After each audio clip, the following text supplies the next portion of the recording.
E aí, pessoal? Sejam muito bem-vindos à nossa primeira aula de Geografia do segundo bimestre.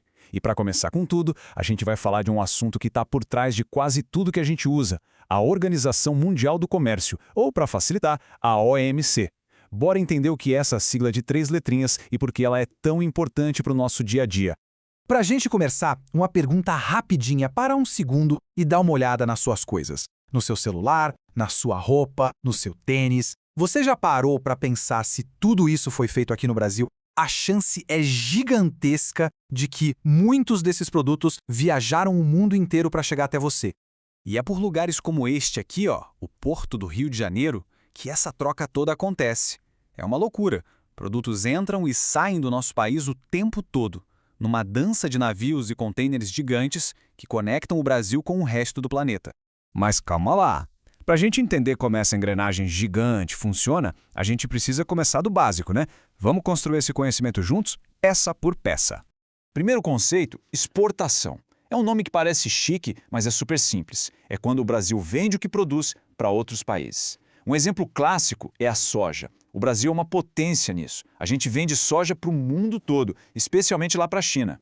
E o contrário disso é a importação, ou seja, quando a gente compra coisas de outros países, estamos importando. Pensa no seu celular, no videogame, em peças de computador. Grande parte dessa tecnologia vem de países como a China e os Estados Unidos, por exemplo. Beleza. Agora, se a gente junta os dois, exportação e importação, a gente tem a balança comercial. A lógica é muito fácil, é uma continha de menos. É o valor de tudo que o Brasil exportou menos o valor de tudo que a gente importou. Se a gente vendeu mais do que comprou, a balança fica positiva e a gente chama isso de superávit. Agora, se a gente comprou mais do que vendeu, aí ela fica negativa e o nome para isso é déficit. Ok, com esses conceitos na cabeça, vamos viajar no tempo para entender como essa troca toda foi organizada. Porque, acredite, nem sempre existiram regras claras. Foi preciso muita, mas muita conversa para organizar esse jogo. E aí fica a pergunta, né? Por que os países precisam de regras para comprar e vender uns para os outros? Não seria mais fácil cada um fazer o que quisesse e pronto? Olha, a resposta curta é não. Sem regras, o comércio mundial seria um caos total. As regras existem para criar um campo de jogo que seja justo e previsível. Elas garantem que um país não vai mudar tudo de uma hora para outra, dão segurança para os acordos, evitam que os países mais fortes se aproveitem dos mais fracos e, o mais importante de tudo, promovem uma competição onde todo mundo pode participar de igual para igual. E sabe qual foi o grande empurrão para criar essas regras? Um momento super difícil da nossa história, o fim da Segunda Guerra Mundial. Os países perceberam que, se eles fizessem mais comércio entre si, eles se tornariam mais parceiros e a chance de uma nova guerra diminuiria muito. O comércio foi visto como um caminho para a paz, saca? A evolução foi aos pouquinhos. Em 1947, 23 países criaram o GATT, que foi o primeiro grande acordo comercial do mundo. Ele funcionou por décadas, mas o mundo mudou, né? Aí, em 1986, começou a tal da Rodada Uruguai, uma negociação gigantesca que, finalmente, em 1995, deu origem à OMC que a gente conhece hoje.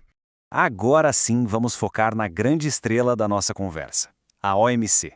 A criação dela não foi do nada, não. Foi uma evolução, uma necessidade do mundo naquele momento. A verdade é que o comércio global simplesmente explodiu. A globalização se intensificou. E o GATT, que era só um acordo temporário, uma espécie de quebra-galho que deu certo por um tempo, já não era mais suficiente. Ele não dava conta de lidar com tanta troca e com tanta complexidade. Então essa é a diferença crucial. O GATT era um acordo, um papel assinado. A OMC é uma organização de verdade permanente. E tem mais. O GATT cuidava só do comércio de produtos físicos. A OMC é muito mais ampla. Ela regula também serviços e até ideias, o que a gente chama de propriedade intelectual. Pensa nos direitos autorais de um filme ou na patente de um celular, tudo isso está no pacote.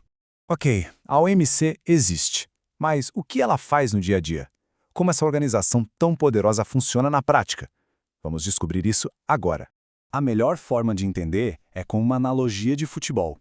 Pensa na OMC como se ela fosse o juiz da Copa do Mundo do comércio. É ela que apita o jogo, que distribui os cartões e que garante que ninguém está roubando ou jogando sujo. E esse juiz tem 3 funções principais. Primeiro, Ele organiza a reunião dos times para definir as regras do jogo. Esse é o fórum de negociação. Segundo, ele fica de olho para ver se todo mundo está seguindo o que foi combinado. Essa é a supervisão. E terceiro, se der briga em campo, ele decide quem está certo. Essa é a solução de conflitos.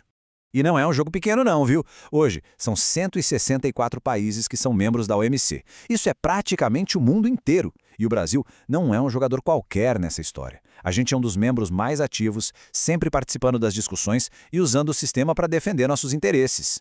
Ufa, a gente cobriu bastante coisa, hein? Então, para fechar, vamos fazer aquela revisão rapidinha para garantir que os pontos principais ficaram bem claros para todo mundo. Então, vamos lá. Resumão da nossa aula. Primeiro, comércio sem regra vira bagunça. Segundo, o GATT, lá de 1947, foi o primeiro passo, tipo o avô da OMC. Terceiro, a OMC surgiu em 1995 como uma organização permanente muito mais poderosa. E por último, as 3 missões dela são negociar, fiscalizar e apitar as brigas. Fechou? E para fechar, vou deixar uma pergunta no ar para a gente pensar. Imagina só, se a OMC desaparecesse amanhã, como é que o Brasil ia resolver uma briga comercial com a China ou com os Estados Unidos? Seria cada um por si, na base da força? Fica aí a reflexão sobre como é importante ter um árbitro nesse jogo. E essa foi a nossa análise sobre a OMC. Se você gostou de entender melhor esse tema, não se esqueça de curtir e comentar aí embaixo o que achou. E claro, siga o canal Gel na Lata. A gente se vê na próxima.